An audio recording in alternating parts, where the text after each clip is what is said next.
কৃষ্ণকে হত্যা করবার জন্য, অথচ ওই বালক কৃষ্ণের মুষ্টাঘাতে এক এক করে সবাই মৃত্যুবরণ করলো। ওই কৃষ্ণ, ওই মহাশক্তিধর বালক, তার মুষ্টাঘাতে এক এক করে সবাই মৃত্যুবরণ করলো। তবে কি আর কেউ নেই যে ওই কৃষ্ণকে হত্যা করতে পারে? আর মৃতদেহ আমার সম্মুখে হাজির করতে পারে? কেউ কি নেই যে আমার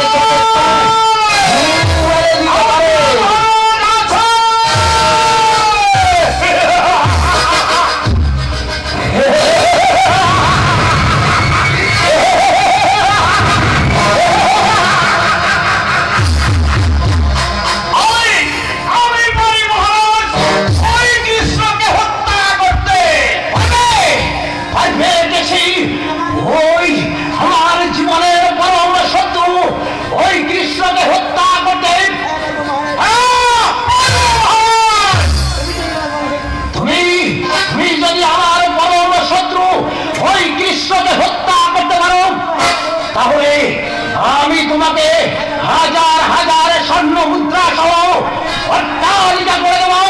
শুধু তাই নয়, তুমি আমার কাছে যা চাইবে আমি তোমাকে তাই দেব। ঠিক আছে মহারাজ, আপনি নিশ্চিন্তে থাকুন।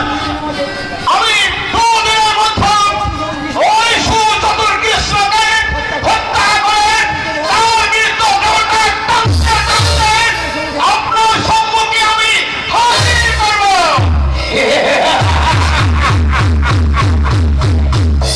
আর সঙ্গে সঙ্গে মার মনোবাসনা আমি পূরণ করব। তবে দেখো, অন্যদের মতো যেন মার খেয়ে ফিরে এসো।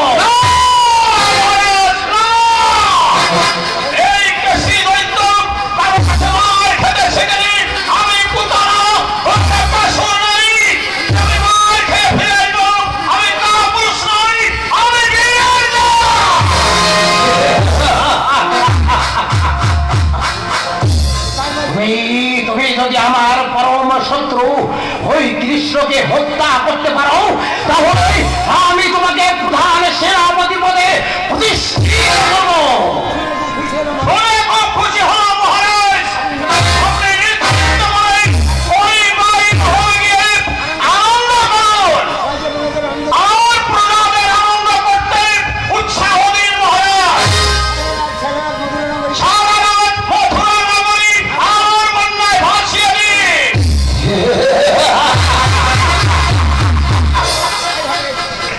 তাই হবে বেশি, তাই হবে।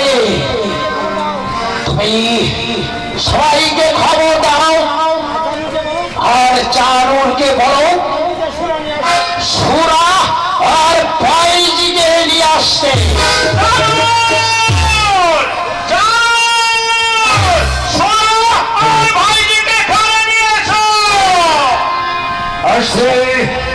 श्री महाराज